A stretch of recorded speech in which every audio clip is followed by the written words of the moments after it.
Lahore high court میں عمران خان صاحب کے حوالے سے آج ایک بڑی امپورٹنٹ ڈیولپمنٹ تھی۔ عمران خان صاحب خود بھی آج عدالت کے اندر پیش ہوئے۔ آج کے دن تک 141 کیسز درج ہو چکے ہیں۔ عید کی چھٹیوں میں زمان پاک کے اندر آپریشن ہونے جا رہا ہے۔ الیکشن کمیشن کو ملنے تھے 21 ارب روپیہ، کوئی پیسہ نشتہ۔ 1947 سے 1990 تک توشہ خانہ کا ریکارڈ دستیاب نہیں ہے ہمارے پاس، سوری۔ عدالت نے کہا کہ تمام ریکارڈ لے کر آئیں، ورنہ اس وقت سے اب تک تمام افسروں کو عدالت میں پیش ہونا پڑے گا، چاہے وہ افسر ریٹائرڈ ہی ہو چکا ہو۔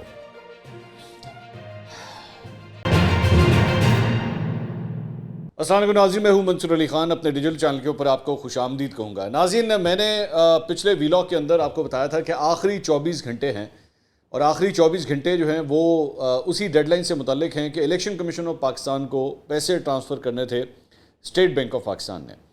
اب 24 گھنٹے کے بعد اب عید بھی آپ کو پتہ ہے کہ ظاہری بات ہے اس ہفتے کے اینڈ کے اوپر جو ہے وہ عید آ رہی ہے، اور ورکنگ ڈیز بھی جو ہیں وہ کافی تھوڑے رہ گئے ہیں۔ تو آج کا دن جو ہے بڑا کروشل اس حوالے سے ہے کہ آج کی یہ ڈیڈ لائن ہے۔ اس سے پہلے حکومت نے اس سلسلے میں کیا کچھ کیا ہے اور پیسے آنے کے کتنے کو امکانات رہ گئے ہیں، اس کو ذرا تفصیل سے بیٹھ کے ڈسکس کرتے ہیں۔ اور امپورٹنٹ بات کہ اس کے بعد اب کیا ہوگا، ظاہری بات ہے، مطلب we have to see the scenarios کہ اس کے بعد کیا کیا کچھ ہو سکتا ہے۔ لیکن اس سے پہلے ذرا کچھ دیگر خبریں جو ہے وہ آپ کے ساتھ شیئر کریں۔ ایک تو علی زیدی صاحب، پاکستان تحریک انصاف سندھ کے جو صدر ہیں، ان کو آپ کو پتہ ہے گرفتار کیا گیا تھا۔ ہم نے آپ کے ساتھ خبریں بھی شیئر کی تھی، فوٹیج بھی آپ کے ساتھ شیئر کی تھی۔ ان کو آج مقامی عدالت کے اندر جو ہے وہ پیش کیا گیا۔ فراڈ کا کیس ہے، 17-18 کروڑ روپے کے فراڈ کا کیس بنتا ہے، اور اس میں ان کا 3 روزہ جسمانی ریمانڈ جو ہے اب منظور کر لیا گیا ہے۔ اب اس سے پہلے نا علی زیدی صاحب کی حوالے سے کچھ کلیئر موقف سامنے نہیں آ رہا تھا۔ ان کی اہلیہ کل ایکچولی رات کو سما کے اوپر اینکر پرسن ہے کرن ناز، ان کے پروگرام کے اندر آئی ہوئی تھی، کچھ پوائنٹ آف ویو انہوں نے دیا ہے۔ لیکن آج جو کیس کے اندر ہوا ہے ذرا اس کو بھی آپ کو بتا دیں کہ آج اس میں ہوا کیا۔ جوڈیشل مجسٹریٹ ملیر کی عدالت کے اندر انہیں پیش کیا گیا۔ وہاں پہ علی زیدی صاحب کے جو وکیل ہیں انہوں نے یہ کہا کہ جی مدعی مقدمے کی پراپرٹی سے متعلق کوئی دستاویزات پیش نہیں کی گئیں۔ مدعی مقدمے نے 2013 سے لے کر اب تک کہیں کوئی درخواست نہیں دی۔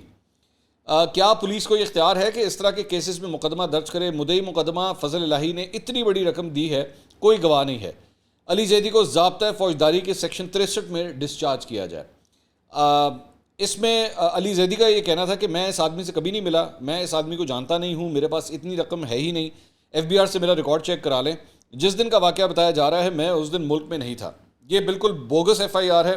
شناختی کارڈ کے مطابق مدعی مقدمے کی عمر 2013 میں 22 سال تھی، یعنی کہ یہ جو مدعی ہے اس کی عمر اس وقت 32 سال ہے، ظاہری بات اگر آپ اس کو کیلکولیٹ کریں۔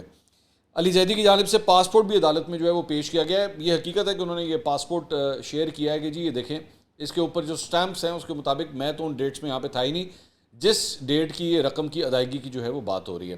خیر یہ میرے خیال میں یہ کوئی اتنی اسٹرانگ دلیل نہیں ہو سکتا ہے، میں بیکاز میں اس کے اوپر ججمنٹ نہیں دے رہا، لیکن یہ ضروری نہیں ہے کہ آپ کو ایکچولی جس دن پیمنٹ ہوئی ہو تو اس دن آپ کا پاکستان میں خود بھی ہونا ضروری ہے۔ اگر میرے اکاؤنٹ میں جا کے کوئی پیمنٹ ٹرانسفر کر دے یا مجھے پیسے دے دے تو میرے بہاف کے اوپر بھی جو ہے وہ ٹرانزیکشن ہو سکتی ہے۔ اس میں کوئی، میں اس کی چھوٹی سی آپ کو مثال دے دیتا ہوں کہ آپ اگر کسی کے نام کا مختار نامہ بنا دیں، اگر کسی اور کے نام پہ کسی وہ پاور آف اٹرنی جسے کہتے ہیں، آپ وہ اگر بنا دیں تو وہ آپ کے بہاف کے اوپر ٹرانزیکشنز کر سکتا ہے، وہ کسی سے پیسے بھی لے سکتا ہے، وہ آپ کے بہاف پہ پراپرٹی بیچ بھی سکتا ہے اور خرید بھی سکتا ہے، یہ سب کچھ ہو سکتا ہے، ایسی بات نہیں ہے۔ تو یہ دلیل ذرا تھوڑی سی ویک ہے۔ ہاں یہ فیکٹ ہے کہ وہ جو شخص ہے جس کی جو یہ کلیم کر رہا ہے کہ جی میں نے پیسے دیے تھے علی زیدی صاحب کو، اس کو ثبوت جو ہے ظاہری بات ہے عدالت میں بھی پیش کرنے پڑیں گے۔ So the game has just begun, this case has just begun. I think بہت جلدی کوئی ججمنٹ نہیں دینی چاہیے کہ کیا علی زیدی صاحب قصوروار ہیں یا بے قصور ہے، we still have to wait for that. البتہ اس میں جو مدعی ہیں مقدمے کے، ان کے وکیل نے کہا کہ جی علی زیدی ریل اسٹیٹ کا کام کرتے تھے، یہ اس کیس کو سیاسی انتقام بنانے کے کیس کی طرف لے جا رہے ہیں، انہوں نے فائنینشیل مرڈر کیے ہیں، انویسٹیگیشن ہونی چاہیے، پتہ نہیں اور کس کس کے پیسے کھائے ہوئے ہیں۔ علی زیدی کا جسمانی ریمانڈ دیا جائے۔ علی زیدی کا کہنا تھا کہ میں نے اگر کوئی رقم لی ہے تو کوئی ریکارڈ تو ہوگا۔ مدعی مقدمے کے خلاف جعل سازی کا کیس ہونا چاہیے، مدعی مقدمے کے خلاف کارروائی کا حکم دیا جائے، مجھے کل پیش ہونا چاہیے تھا جو نہیں کیا گیا، پولیس نے قانون کے مطابق 24 گھنٹوں میں ان کو پیش نہیں کیا۔ اس کے بعد جو ہے وہ جو انہوں نے درخواست کی تھی مقدمے کو خارج کرنے کی، البتہ اسے مسترد کر دیا گیا اور 3 روزہ جسمانی ریمانڈ پہ علی زیدی صاحب کو جیل بھیج دیا گیا۔ اچھا جی، اس کے علاوہ جو اور خبریں ہیں، لاہور ہائی کورٹ میں عمران خان صاحب کے حوالے سے آج ایک بڑی امپورٹنٹ ڈیولپمنٹ تھی۔ اپنے خلاف ملک بھر میں جو مقدمات ہیں ان کے اندراج کے خلاف درخواست کی سماعت ہوئی. جسٹس طارق سلیم کی سربراہی میں 2 رکنی بینچ نے اس کیس کی سماعت کی. عمران خان صاحب خود بھی آج عدالت کے اندر پیش ہوئے, خود وہاں پہ موجود تھے. عمران خان صاحب کے وکیل بیرسٹر سلمان صفدر نے کہا کہ جی سرکاری مشینری کا عمران خان کے خلاف بھرپور استعمال ہو رہا ہے.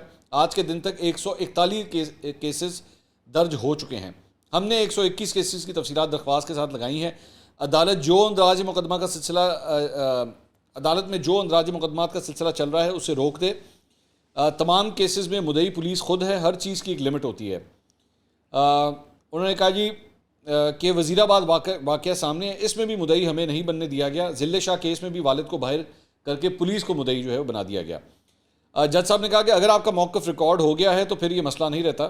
عمران خان نے کہا کہ ان کے وکیل نے کہا کہ ہر کیس میں دہشت گردی کی دفعات لگ رہی ہیں.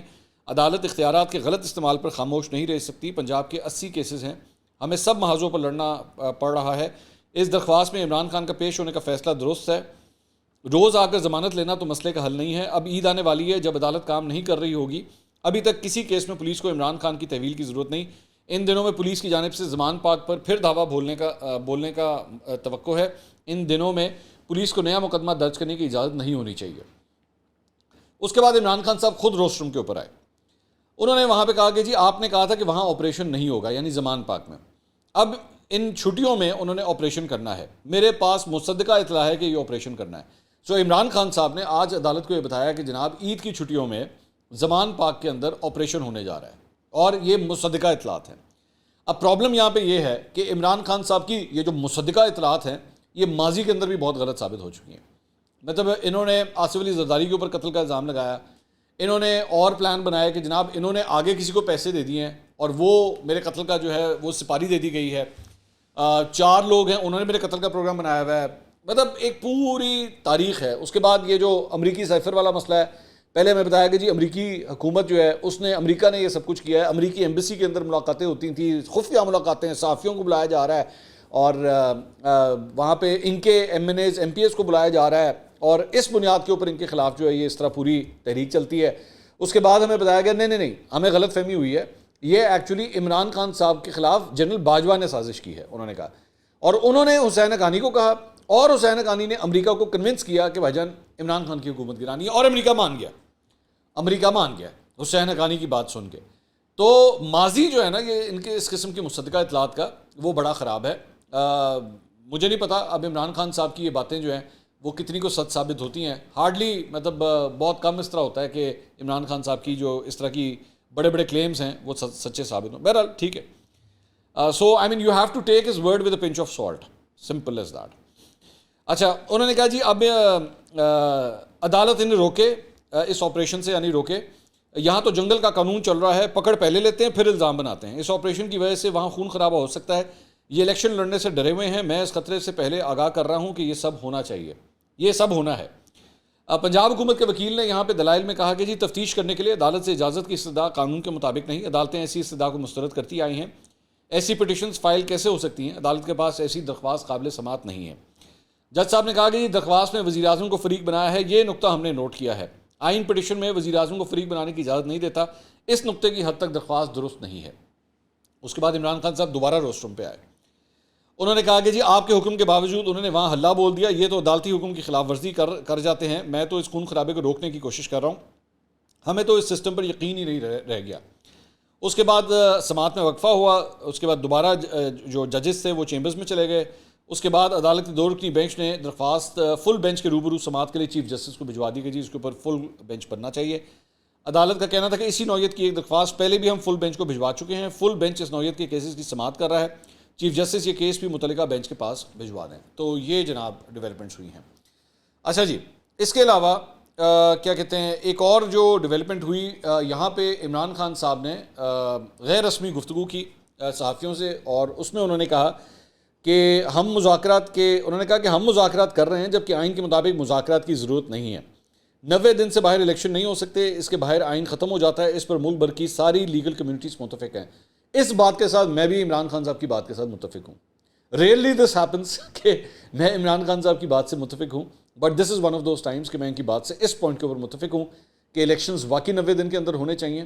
اور یہ موجودہ حکومت، یہ پی ڈی ایم کی پوری جو حکومت ہے، یہ الیکشنز نہیں کروا رہی، اور میری نظر میں یہ آئین کی خلاف ورزی ہو رہی ہے، بالکل اسی طرح جس طرح قاسم سوری نے آئین کی خلاف ورزی کی تھی، بالکل اسی طرح یہ بھی پی ڈی ایم بھی وہی حرکت کر رہی ہے، ہیلے بہانے بنا رہی ہے کہ جناب ہمارے پاس 21 ارب نہیں ہے، ہم نہیں ٹرانسفر کریں گے، اور ساتھ ہی ساتھ اسٹیٹ بینک کے حوالے سے بھی جو حرکتیں ہو رہی ہیں، اٹ از کلیئر کٹ، پیسے ان کے پاس ہیں، یہ دینا نہیں چاہتے، کیونکہ ان کو پتہ ہے کہ اگر ابھی الیکشن کروائے گئے تو عمران خان صاحب جو ہے نا یہ الیکشن جیت جائیں گے۔ اچھا، اس کے علاوہ انہوں نے کہا کہ جی کون کہتا ہے کہ امریکہ سعودی عرب سے ہمارے تعلقات خراب تھے، یہ جنرل باجوہ نے ہمارے خلاف کیمپین چلائی کیونکہ وہ ایکسٹینشن چاہتے تھے۔ 3 ماہ میں OIC کی 2 میٹنگز پاکستان میں ہوئی، یہ کبھی پاکستان میں ہوا ہے؟ بتائیں ایسا کبھی پاکستان میں کتنی دیر پہلے ہوا تھا؟ جی ہوا ہوا ہے، ویسے ہو چکا ہوا ہے، ایسی بات نہیں ہے کہ نہیں ہو چکا ہوا، OIC کی میٹنگز ہو چکی ہوئی ہیں۔ اور دوسری بات یہ کہہ رہے ہیں کہ جی جنرل باجوہ نے ہمارے خلاف کیمپین چلائی کیونکہ وہ ایکسٹینشن چاہتے تھے۔ آپ نے تو ایکسٹینشن آفر کر دی تھی، اگر وہ ایکسٹینشن چاہتے تھے آپ نے تو ایکچولی 2022 میں جب آپ کی حکومت گئی آپ نے تو 2 دفعہ ایکسٹینشن آفر کی۔ ایک دفعہ آپ نے پیغام بھجوایا پرویز خٹک صاحب کے ذریعے، اور یہ رپورٹڈ ہے، اس میں کوئی آپ اس کو ڈینائی نہیں کر سکتے، جس میں کہا گیا کہ جناب ہم آپ کو ایکسٹینشن دینے کے لیے تیار ہیں، اگر یہ مسئلہ ہے ہم آپ کو ایکسٹینشن دینے کے لیے تیار ہیں۔ اور دوسری دفعہ بڑے فخر سے کامران خان صاحب کے شو کے اندر بیٹھ کے آپ نے جو ہے یہ بات کی تھی کہ جی یہ جو نئے آرمی چیف کی تعیناتی کا معاملہ ہے اس کو آگے لے جائیں، پہلے الیکشن ہو جائیں، الیکشن کے بعد جو ہے وہ جو بھی نیا وزیر اعظم آئے وہ آرمی چیف بنا۔ یاد ہے، یاد آ رہا ہے کہ نہیں آ رہا؟ ہاں جی بالکل، آپ بھی تھے حضور، آپ نے یہ سجیشن دی تھی، تو اس وقت تو اگر یہ سب کچھ ہو جاتا تو یہ تو 1 منٹ میں کہانی جو ہے وہ ختم ہو سکتی تھی۔ تو اس لیے یہ والی بات، آئی ایم سوری، پچھلی بات سے میں ایگری کرتا ہوں، اس والی بات سے کچھ بات ہضم نہیں ہوتی، یہ آپ کی بات مجھے ہضم نہیں ہوتی۔ انہوں نے کہا کہ جی چین، سعودیہ، ترکی اور ٹرمپ سمیت بورس جانسن کے ساتھ ہمارے خوشگوار تعلقات تھے، ان کو کون پوچھتا ہے، یہ کہتے ہیں ہمارے تعلقات ہیں۔ جی، اور جس ٹرمپ کی آپ بات کر رہے ہیں نا، اس کے ساتھ امریکہ میں جو کچھ ہو رہی ہے نا، بالکل وہی ہو رہی ہے جو عمران خان کے ساتھ پاکستان میں ہو رہی ہے، اور بالکل دونوں ایک دوسرے کی نا بالکل فوٹو کاپی لگتے ہیں، بالکل۔ مطلب عمران خان جو ہے نا وہ پاکستانی ڈونلڈ ٹرمپ لگتا ہے، اور ڈونلڈ ٹرمپ جو ہے نا وہ امریکی عمران خان لگتا ہے، بالکل۔ اور کچھ حد تک ایکچولی ہسٹری بھی اٹھا کے دیکھیں نا تو وہ بھی آپس میں کافی ملتی ہے۔ اب وہ بڑی پرسنل قسم کی باتیں ہو جائیں گی اگر میں نے واقعی کمپیریزن یہاں پہ شروع کر دیا تو بہت سی چیزیں آپس میں مشترک نکل آئیں گی، لیکن چلو مٹی پاؤ، آگے چلیے۔ اس کے علاوہ جناب PTI کے جانب سے تمام امیدواروں کو کل تک جو ہے وہ پنجاب اسمبلی کے لیے فائنل کیے جانے کا تعلق ہے۔ اچھا انٹرسٹنگ، 114 انٹرویوز بتا رہے ہیں جی عمران خان صاحب جو ہیں وہ آج بھی کریں گے، یہ سلسلہ جاری ہے تو وہ انٹرویوز کرتے رہیں گے۔ فیصل آباد، شیخوپورہ، ان تمام اضلاع کے لیے انٹرویوز مکمل کریں گے، اور کل رات تک پنجاب کے تمام جو PTI کے امیدوار ہیں ان کی فہرستیں جو ہیں فائنل ہو جائیں گی۔ اچھا لیکن انٹرسٹنگ بات یہ ہے کہ یہاں پہ ابھی تک الیکشن نہیں فائنل ہوئے، فہرستیں البتہ فائنل جو ہے وہ ہو جائیں گی۔ الیکشن میں پتہ ہی نہیں چل رہا ہے کہ الیکشن ہونے کہ نہیں ہونے، مطلب اب ٹیکنیکلی اسپیکنگ اگر آپ ڈیٹ اٹھا کے دیکھیں تو اب 1 مہینے سے بھی کم ٹائم رہ گیا۔ ٹیکنیکلی اسپیکنگ اگر سپریم کورٹ کی ڈیٹ کے مطابق آپ چلیں تو 1 مہینے سے بھی کم ٹائم ہے، لیکن ہمیں پتہ نہیں ہے کہ یہاں پہ الیکشن ہونے ہیں کہ نہیں ہونے۔ اس کے علاوہ توشہ خانہ کے حوالے سے بھی خبر لے لیجئے۔ توشہ خانہ تحائف سے متعلق 1990 سے 2001 تک کا ریکارڈ پبلک کرنے کے فیصلے کے خلاف حکومتی کی اپیل پر سماعت لاہور ہائی کورٹ کے جسٹس شاہد بلال حسن کی سربراہی میں 2 رکنی بینچ نے اس کی سماعت کی۔ ڈپٹی اٹارنی جنرل نصر احمد وہاں پہ پیش ہوئے، انہوں نے کہا کہ جی 1947 سے 1990 تک توشہ خانہ کا ریکارڈ دستیاب نہیں ہے ہمارے پاس، sorry we do not have any record of Toshakhana 1947 سے لے کے 1990 تک۔ عدالت نے کہا پہلے حکم پر عمل کیا جائے، اس حکم پر مکمل طور پر قائم ہے، یہ کیسے ممکن ہے کہ اس عرصے کا ریکارڈ نہیں رکھا، یہ تو ریاست کا اثاثہ ہے، ریکارڈ نہ ہونے کا سن کر دکھ ہوا، یہ بات ہضم نہیں ہو رہی کہ ریکارڈ نہیں ہے۔ ڈپٹی اٹارنی جنرل نے کہا کہ اس پر حیرت بھی ہوئی تھی۔ عدالت نے کہا کہ یہ پوری قوم کا معاملہ ہے کہ 1947 سے 2001 تک کا توشہ خانہ کا تمام ریکارڈ لے کر آئیں، ورنہ اس وقت سے اب تک تمام افسروں کو عدالت میں پیش ہونا پڑے گا چاہے وہ افسر ریٹائرڈ ہی ہو چکا ہو۔ میں نے اب اگر اس کے اوپر تھوڑا سا بھی کامنٹ کیا نا تو توہین عدالت لگ سکتی ہے، میں بات نہیں کروں گا۔ مطلب 1947، اب دوبارہ میں ریپیٹ کرتا ہوں، 1947 سے لے کے 2001 تک توشہ خانہ کا تمام ریکارڈ لے کر آئیں، ورنہ اس وقت سے اب تک تمام افسروں کو عدالت میں پیش ہونا پڑے گا چاہے وہ افسر ریٹائرڈ ہی کیوں نہ ہو چکے ہوں۔ بس میں اس کو یہیں تک رکھوں گا، مزید اس پہ بات نہیں کروں گا، یا اب مئی کے آخری ہفتے تک سماعت بھائی جان ملتوی ہوگی، میں مزید بات نہیں کروں گا۔ اچھا جی، اب آ جائیں پیسوں کے حوالے سے۔ الیکشن کمیشن کو جو بیسکلی پیسے ملنے تھے 21 ارب روپیہ، وہ کہانی کہاں تک پہنچی ہے؟ تو آج اس کی ڈیڈ لائن ہے، لیکن ابھی تک جب تک یہ ویڈیو ریکارڈ ہو رہی ہے کوئی پیسہ نشتہ، ٹھیک ہے, کوئی پیسہ نشتا, دور دور تک کوئی اثار, 21 ارب کیا 21,000 روپے کے بھی کوئی اثار نظر نہیں آ رہے. ٹھیک ہے, اب انہوں نے بیسکلی کام وہی کر رہے ہیں جو پہلے اسحاق ڈار صاحب نے کیا تھا, کہ اسحاق ڈار صاحب نے ایک پیش کیا تھا فلور آف دا ہاؤس پہ کہ جناب یہ پیسے دینے ہیں تو بتائیے. اس کے اوپر پہلے وہ قائمہ کمیٹی برائے خزانہ کے پاس گیا, انہوں نے ریجیکٹ کر دیا. اس کے بعد اسمبلی کے پاس آیا, انہوں نے ریجیکٹ کر دیا. اب یہاں پہ بھی جو ہے وہ یہی سلسلہ ہے کہ یہ جو اسٹیٹ بینک کا معاملہ ہے کہ گورنر قائم مقام گورنر اسٹیٹ بینک کے لیے انہوں نے کہا کہ جناب شہباز رانا صاحب نے اس کے اوپر ٹویٹ کیا, میں شیئر کرنا چاہوں گا. He is a senior reporter, economy کے اوپر رپورٹ کرتے ہیں. انہوں نے کہا کہ S C judgment compliance issue, S B P acting governor says funds for election have been allocated but not transferred. Allocate کر دیے ہم نے اپنے کھاتوں میں, اب پیسے ہم نے کر دیے الگ, ٹرانسفر اسی لینے کی تھے. ٹھیک ہے, finance ministry will now take matter to federal government for approval of funds, جو میں نے ابھی آپ کو بتایا. Law Minister says executives will honor SC judgment and matter will be referred to National Assembly for its approval instead of getting ex post facto approval. Conclusion, National Assembly may reject the demand for grant for elections by today evening. تو آج شام تک بھائی جان شہباز رانا صاحب کا بھی یہی ماننا ہے, اور میں بھی اس بات کے اوپر یقین کرتا ہوں کہ پچھلی دفعہ وہ جو فارمولا اپنایا تھا کہ جی فلور آف دا ہاؤس کے اوپر آ کے اس بات کو ریجیکٹ ہو گیا, وہ اس سے بیسکلی ایک کور آ جاتا ہے اس چیز کے اوپر. کوئی ایک بندہ مطلب شہباز شریف صاحب کے کندھوں کے اوپر نہیں آ رہا, وہ توہین عدالت لگ جائے گی نا. ابھی تھوڑی دیر پہلے آپ نے دیکھا نہیں تھا میں کتنا ڈرا ہوا تھا توہین عدالت سے. تو یہاں پہ شہباز شریف صاحب بھی ظاہری بات ہے اس بات سے ڈرتے ہوں گے کہ بھائی میرے اوپر لگ جائے گی. وہ پہلے کابینہ میں ڈالتے ہیں, کابینہ کے بعد چلا جاتا ہے قومی اسمبلی میں, اور جب پوری قومی اسمبلی نے کہہ دیا کہ بھائی جان نہیں دینے پیسے تو نہیں دینے. اب یہاں پہ ایک کلیئر کٹ قومی اسمبلی اور سپریم کورٹ کا کلیش جو ہے نا وہ سامنے نظر آتا ہے. اب اگر آج کی ڈیٹ تک یہ سب کچھ نہ ہوا تو موسٹ پرابلی یہ ہو سکتا ہے کہ جج صاحب جو ہیں وہ کل بلا لیں, لائن حاضر کر لیں سب کو, آ جاؤ بھائی جان بتائیے اب آپ نے پیسے کیوں نہیں جمع کروائے. اور پھر الٹیمیٹلی مجھے لگتا ہے یہ معاملہ آخر وہی ہوگا کہ چیف جسٹس صاحب جو ہیں الٹیمیٹلی ایک دن شہباز شریف صاحب کو خود بلا لیں گے, بھائی جان آئے نا ذرا, یا آپ آ جائیں یا اسحاق ڈار صاحب آ جائیں, دونوں میں سے کوئی ایک بندہ آ جائے اور آ کے بتائے کہ پیسے کیوں نہیں ٹرانسفر کر رہے. مجھے لگ رہا ہے کہانی جو ہے وہ اسی طرف جائے گی. اچھا جی, اس کے علاوہ حکومت کی جانب سے سینٹ اجلاس بھی کل 18 اپریل کو طلب کر لیا گیا ہے, اور اس میں اہم بل لائے جانے کا امکان ہے. صدر مملکت کی جانب سے ممکنہ انکار کی وجہ سے ریکویزیشن اجلاس بلائے جانے کا فیصلہ کیا گیا ہے. اس سلسلے میں حکومت نے سینٹ اجلاس بلانے کے لیے ریکویزیشن سینٹ سیکریٹریٹ میں جمع کروا دی ہے.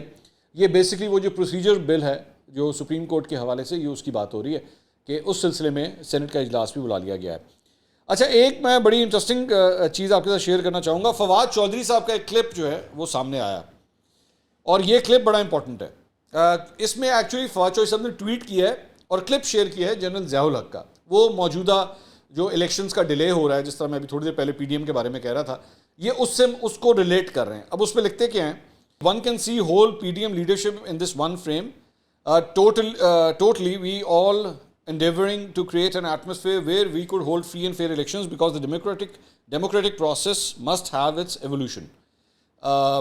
خیر, اب وہ کلپ کے اندر جو جنرل ضیاء الحق کا یہ کلپ ہے اس کے اندر ان سے سوال کیا جاتا ہے کہ الیکشنز کے حوالے سے would it be a long way, جب آپ کو یاد ہے کہ انہوں نے جنرل ضیاء الحق نے کس طرح الیکشنز کو ڈیلے کیا تھا, تو جنرل ضیاء آگے سے جواب دے رہے ہیں اس کے اندر, No, we don't intend to say for years, certainly in months, and all I am looking for is environment in which to hold elections, and more than that to see that the result of the elections are positive, because elections for the sake of elections is not an answer. Elections must bring out positive result in the form of somewhat stable political government. تو وہ یہ کہہ رہے تھے کہ دیکھیں ضیاء الحق نے ایک زمانے میں الیکشنز کو ڈیلے کرنے کے حوالے سے جو بہانے بنائے تھے, آج پی ڈی ایم بھی جو ہے وہ بالکل اسی طرح کے بہانے بنا رہی ہے. میں آپ کی بات سے فواد چودھری صاحب ایگری کرتا ہوں, بالکل ایگری کرتا ہوں, اور میں بھی یہی سمجھتا ہوں کہ پی ڈی ایم جو ہے وہ اس طرح یہ پنجاب کے اور کے پی کے الیکشنز کو ڈیلے جو ہے ایک بہانہ بنا کے کر رہی ہے. لیکن دا آئرنی از کہ آج اسی ضیاء الحق کا بیٹا آپ کی جماعت میں ہے اور ابھی آپ نے ان کو شامل کیا, اور مجھے کوئی اعتراض نہیں ہے, ظاہری بات ہے ان کا ایک سیاسی کریئر ہے, وہ سیاسی کریئر کو آگے بڑھانا چاہتے ہیں, لیکن کاش ایک دفعہ میں ان کے منہ سے یہ ضرور سننا چاہوں گا کہ جناب میرے والد صاحب نے اس جمہوریت کے ساتھ, ملک کے اندر اس جمہوریت کے ساتھ جس طرح مارشل لاء لگایا اور جس طرح الیکشنز ڈیلے کیے اور جس طرح ایک الیکٹڈ پرائم منسٹر کو پھانسی گھاٹ تک پہنچایا, میں اپنے والد صاحب کے اس کیے کے اوپر شرمندہ ہوں. کاش میں ایک دفعہ یہ سن لوں. میری امید، میں بہت امید کر رہا ہوں آپ سے کہ اگلی دفعہ جب آپ اپنے یہ ٹکٹیں شکٹیں بانٹ رہے ہیں نا آج کل، جب نیکسٹ ٹائم بیٹھیں گے تو یہ جو کلپ آپ نے ابھی تھوڑی دیر پہلے ٹویٹر کے اوپر شیئر کیا ہے، اینج کر کے اعجاز الحق صاحب کو بھی دکھا دینا کہ بھائی جان اے ویکھو تاڑے ابا جی دے کرتوت، یہ دکھا دیجیے گا نا، ان کو بھی تو رائٹ ہے نا دیکھنے کا کہ دیکھیے یہ آج جو پی ڈی ایم جو حرکتیں کر رہی ہے نا، یہ آپ کے والد صاحب ایک زمانے میں وہ یہ سب کچھ کیا کرتے تھے بڑے عزت و احترام کے ساتھ، بہت عزت و احترام کے ساتھ۔ اگلی ویڈیو میں دوبارہ ملاقات ہوگی، اللہ حافظ۔